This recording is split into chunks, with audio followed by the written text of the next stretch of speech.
اصل جرم یہ ثابت کرنا تھا کہ یہ لوگ جاسوس ہیں اور اب تک انہوں نے جاسوسی اور تخریب کاری کی کیا کیا کارروائیاں کی ہیں۔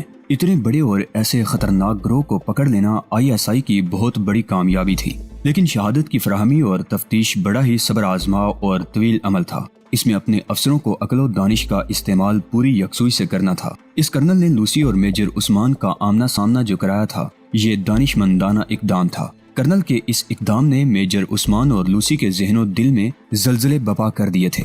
دونوں کو غالباً یہ توقع تھی کہ ان پاکستانیوں کے پاس کوئی شہادت نہیں کہ وہ ان کے خلاف جاسوسی کا الزام ثابت کر سکے۔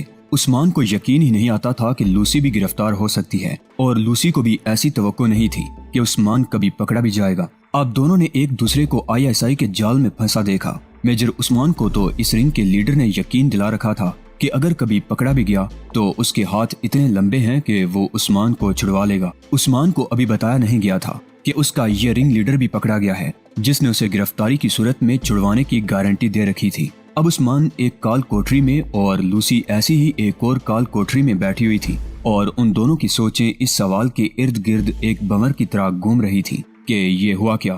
دونوں یقیناً یہی سوچ رہے تھے کہ اب ان کا رویہ کیا ہونا چاہیے، لیکن دونوں بڑے ڈیٹ تھے اور اس مسئلے پر غور کر رہے تھے کہ اقبال جرم نہ کریں، شاید عدالت سے رہائی مل جائے۔ لوسی کو یہ سوچ بھی پریشان کر رہی تھی کہ کرنل نے اسے بتایا تھا کہ عثمان نے اس کی نشاندہی کی ہے اور گرفتار کروایا ہے۔ وہ سوچتی تھی کہ اس میں صداقت ہے یا نہیں۔ کرنل نے ایک میجر کو بلا کر کہا کہ عثمان کو تفتیشی کمرے میں لے آئے۔ چند ہی منٹ گزرے ہوں گے کہ کرنل کو اطلاع دی گئی کہ عثمان کو تفتیشی کمرے میں لے آئے ہیں۔ کرنل وہاں گیا۔ عثمان کا سر ڈول رہا تھا۔ عثمان، کرنل نے کہا، کیا اب بھی تم خوش فہمی میں مبتلا ہو؟ میں ایک بار پھر اور آخری بار تمہیں نصیحت کرتا ہوں کہ مان جاؤ، مجھے تم جیسے غداروں کے ساتھ ذرا جتنی بھی ہمدردی نہیں اور ہونی بھی نہیں چاہیے، لیکن عثمان تم میری فوج کے افسر ہو اور بڑے معزز خاندان کے چشم و چراغ ہو۔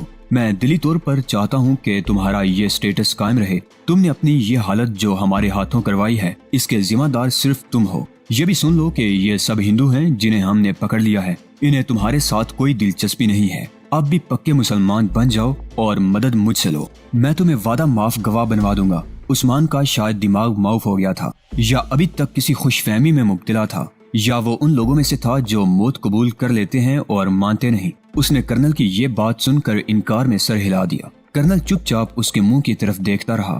میرے خلاف شہادت لاؤ۔ کچھ دیر بعد عثمان نے نحیف سی آواز میں کہا، میرے خلاف جرم ثابت ہو جائے تو پوری سزا دو۔ یہ بھی سن لو عثمان، کرنل نے کہا، تمہاری اپنی بیوی تمہارے خلاف کورٹ مارشل میں یا کورٹ میں گواہی دے گی، وہ مکمل شہادت پیش کرے گی۔ عثمان یوں چونک اٹھا جیسے اسے کسی نے سوئی چبو دی ہو اور وہ گہری نیند سے بیدار ہو گیا ہو۔ کیا تم لوگوں نے میری بیوی کو بھی شامل تفتیش کر رکھا ہے؟ عثمان نے جاندار اور غسیلی آواز میں پوچھا۔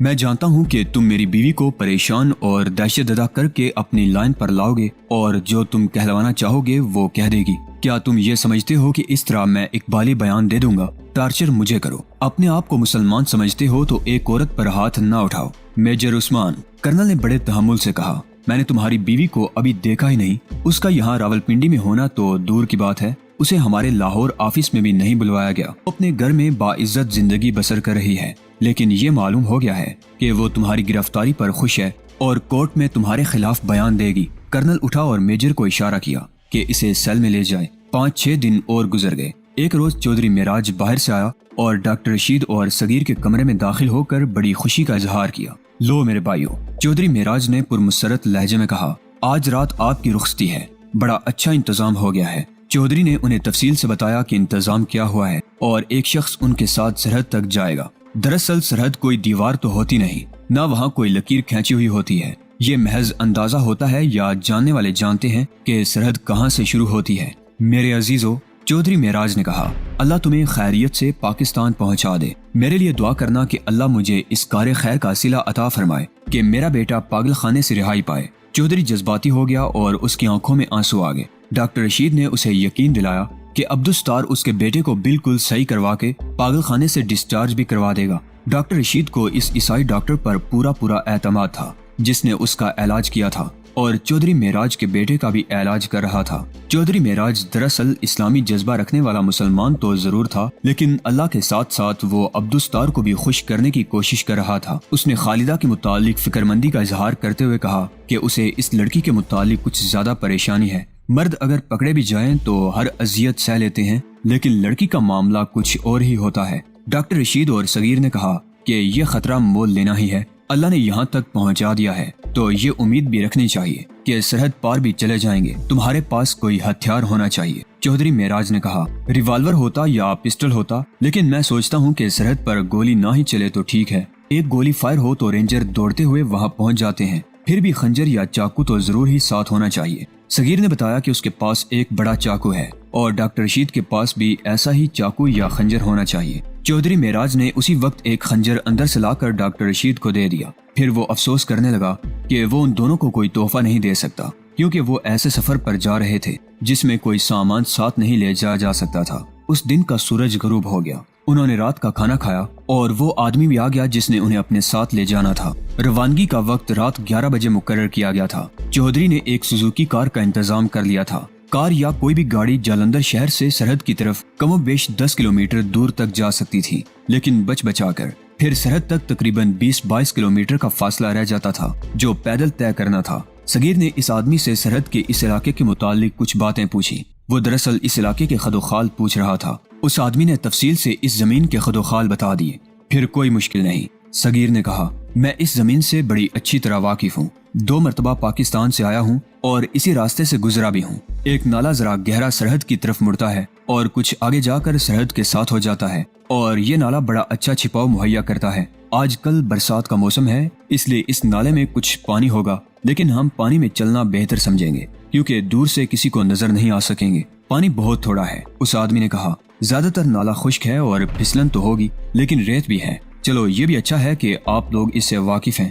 رات 11 بجنے میں ابھی کچھ منٹ باقی تھے جب یہ لوگ گاڑی میں بیٹھ گئے۔ چودھری معراج خود گاڑی ڈرائیو کر رہا تھا۔ 1 گھنٹے تک گاڑی اس مقام تک پہنچ گئی جہاں سے ان کا پیدل سفر شروع ہونا تھا۔ سب گاڑی سے اترے اور بڑے ہی جذباتی انداز سے رخصت ہو گئے۔ چودھری معراج نے انہیں دعاؤں اور بہتے آنسوں سے رخصت کیا اور خدا حافظ کہہ کر پھر کہا کہ اس کے لیے یہ دعا ضرور کریں کہ اس کا بیٹا پاگل خانے سے نکل آئے۔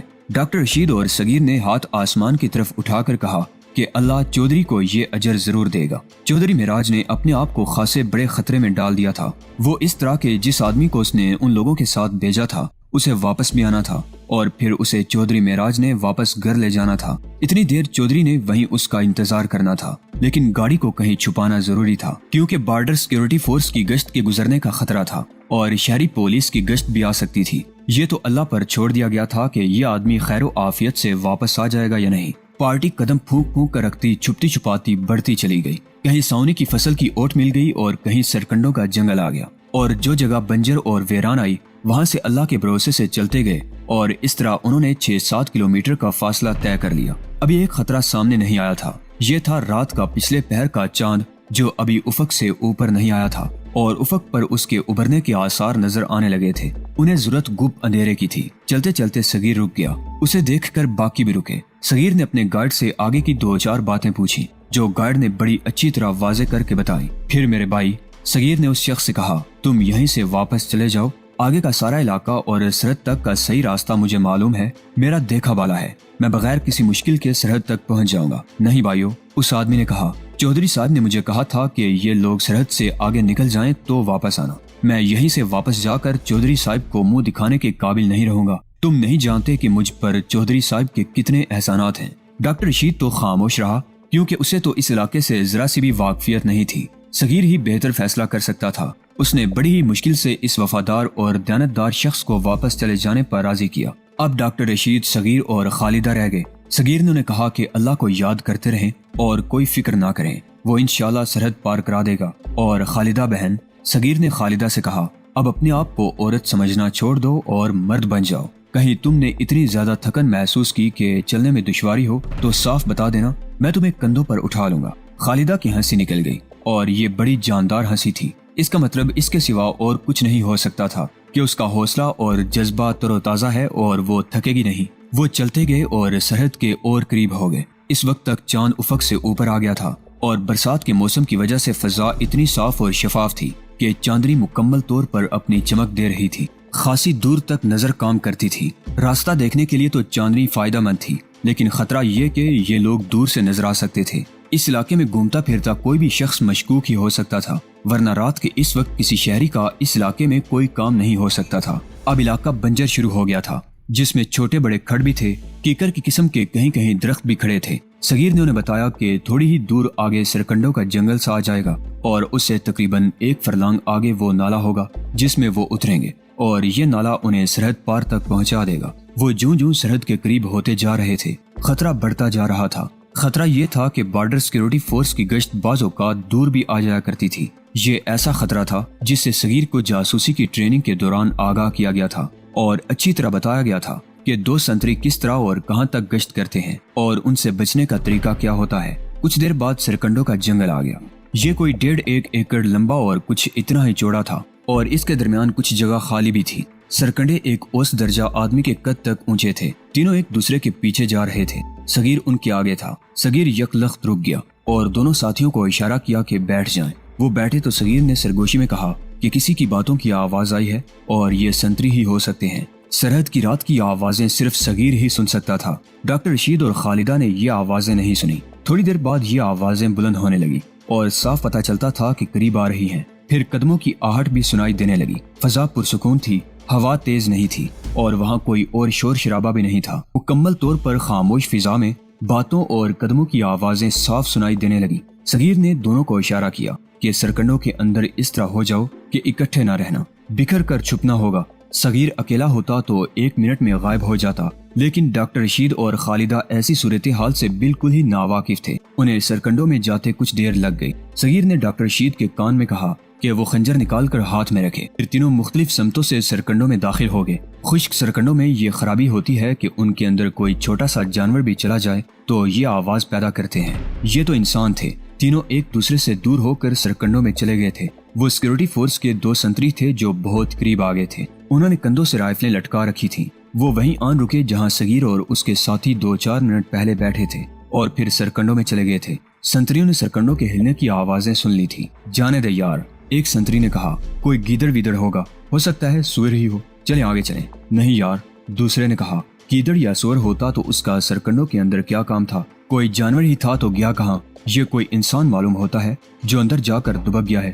جانور ہوتا تو کسی طرف سے نکلنے کے لیے چل رہا ہوتا اور سرکنڈے زور زور سے ہلتے۔ دوسرے سنتری نے ایک پتھر اٹھایا اور سرکنڈوں کے اندر پھینکا، لیکن اندر سے کوئی حرکت نہ ہوئی۔ ایک سنتری کہتا تھا کہ یار یہ ہمارا وہم ہے اور یہاں رکنا بے معنی ہے، لیکن دوسرا اس ضد میں آ گیا تھا کہ اندر چل کے دیکھیں گے، یہ کوئی بندہ معلوم ہوتا ہے، پھر تم ہی اندر جا کر دیکھ لو۔ دوسرے سنتری نے کہا، میں یہاں کھڑا ہوں تاکہ وہ نکل بھاگے تو مجھے نظر آ جائے، پھر تو میں بغیر پوچھے اور دیکھے گولی مار دوں گا۔ سنتری نے رائفل دونوں ہاتھوں میں لے کر آگے کو تان لی۔ رائفل کے آگے سنگین لگی ہوئی تھی۔ وہ آہستہ آہستہ سرکنڈوں میں جانے لگا۔ اس طرف صغیر چھپا ہوا تھا۔ چاند کچھ اور اوپر تو آ گیا تھا، لیکن اس کے راستے میں کیکر کے 2 درخت کھڑے تھے۔ سرکنڈوں پر ان کا سایہ پڑ رہا تھا اور سرکنڈوں کا اپنا سایہ بھی تھا، اس لیے سرکنڈوں کے اندر ٹھیک طرح نظر نہیں آتا تھا۔ صغیر نے پہلے ہی چاقو نکال کر ہاتھ میں لے رکھا تھا۔ سنبھل کر یار، باہر کھڑے سنتری نے کہا، تم تو خام خواہ اندر جا رہے ہو۔ سنتری اسی طرف آہستہ آہستہ آگے جا رہا تھا جس طرف چند ہی قدم آگے صغیر چھپا بیٹھا تھا۔ صغیر نے ایک ڈیلا اٹھایا اور ذرا پرے کی طرف پھینکا۔ ڈیلا سنتری کے بائیں طرف گرا۔ سنتری رک گیا اور اس طرف چلنے لگا۔ اب صغیر نے ذرا سر اوپر کر کے دیکھا، اسے سنتری کا سر نظر آیا۔ یہ سنتری اس سے 4-5 قدم دور کھڑا تھا۔ سنتری چلتا تھا تو سرکنڈے آواز پیدا کرتے تھے۔ صغیر نے یہ استادی کھیلی کہ جب سنتری 1 قدم چلتا تو صغیر بھی اس کی طرف سرک جاتا۔ اس طرح سنتری کو پتہ بھی نہ چل سکا کہ کوئی اس کے پیچھے سرکتا آ رہا ہے۔ اچانک سنتری کی عقب میں ذرا سی سرسراہٹ ہوئی اور سنتری پیچھے کو دیکھنے ہی لگا تھا کہ اس کی گردن ایک بازو کے شکنجے میں آ گئی۔ صغیر نے عقب سے اپنا بازو اس کی گردن کے گرد لپیٹ دیا تھا۔ صغیر کا چاقو والا ہاتھ اوپر اٹھا اور بڑی پھرتی سے نیچے اور سنتری کے آگے آیا۔ چاقو سنتری کے دل میں اتر گیا۔ سنتری کی آواز نہیں نکل سکتی تھی کیونکہ صغیر نے اس کی گردن بازو کے گہرے میں جکڑ کر پیچھے کو کھینچ رکھی تھی۔ صغیر نے ایک بار پھر چاقو اس کے سینے میں مارا۔ صغیر کو معلوم تھا کہ دل کس مقام پر ہوتا ہے۔ 1 آدھ منٹ بعد صغیر نے سنتری کی گردن چھوڑ دی اور سنتری گر پڑا۔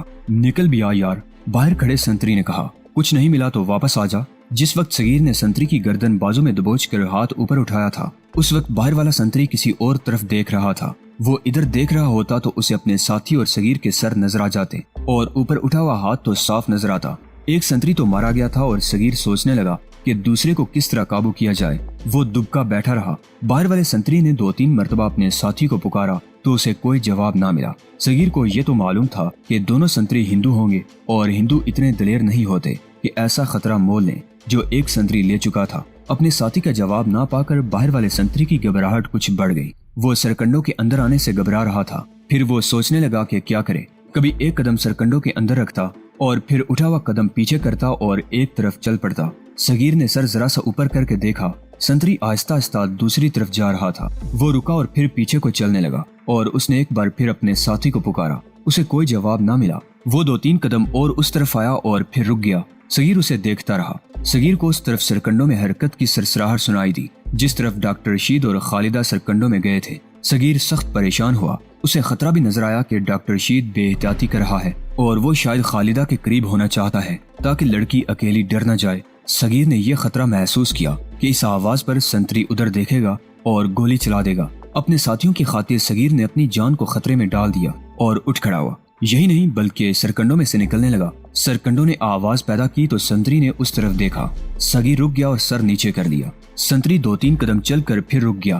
ذرا ہی دیر بعد صغیر نے پھر سر ذرا سا اوپر اٹھایا تو اسے ایک عجیب منظر نظر آیا۔ منظر یہ تھا کہ ڈاکٹر رشید سنتری کے بالکل پیچھے پہنچ گیا تھا اور فاصلہ پورا قدم بھی نہیں تھا۔ ڈاکٹر رشید نے صغیر کی ہی طرح سنتری کی گردن کے گرد بازو لپیٹ کر شکنجہ سخت کر دیا اور اس کا دایاں ہاتھ اوپر اٹھا۔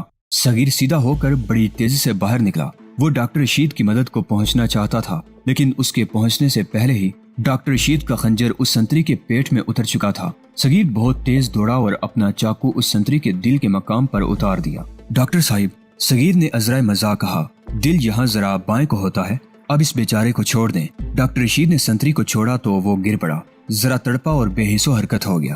صغیر نے اس کی ایک ٹانگ ٹخنے سے پکڑی اور ڈاکٹر سے کہا کہ وہ اس کی دوسری ٹانگ پکڑ لے اور لاش سرکنڈوں کے اندر چھپا دیتے ہیں۔ دونوں نے لاش گھسیٹ کر سرکنڈوں میں چھپا دی۔ سنتری کی رائفل باہر پڑی تھی۔ باہر آ کر صغیر نے اس کی رائفل اٹھائی اور سرکنڈوں کے اندر پھینک دی۔ اب ذرا تیز چلیں، صغیر نے کہا۔ خالدہ باہر آ جاؤ۔ ڈاکٹر صاحب، صغیر نے کہا، مجھے بالکل ہی توقع نہیں تھی کہ آپ اسے یوں مار لیں گے۔ میں نے ایک انگریزی فلم میں یہ سین دیکھا تھا۔ ڈاکٹر رشید نے کہا، ایک کمانڈو دشمن کے علاقے میں ایک سنتری کو اسی طرح پیچھے سے دبوچ لیتا اور فوراً خنجر اس کے پیٹ میں مار دیتا ہے۔ مجھے وہ سین یاد آ گیا تھا۔ یہ سنتری جس وقت اس طرف چلا اس وقت میں سر ذرا اوپر کر کے دیکھ رہا تھا۔ اللہ نے میری مدد کی اور میں کامیاب رہا۔ خالدہ حیران و پریشان کبھی ڈاکٹر کو اور کبھی صغیر کو دیکھتی تھی۔ صغیر کے کہنے پر وہ اس کے ساتھ چل پڑے۔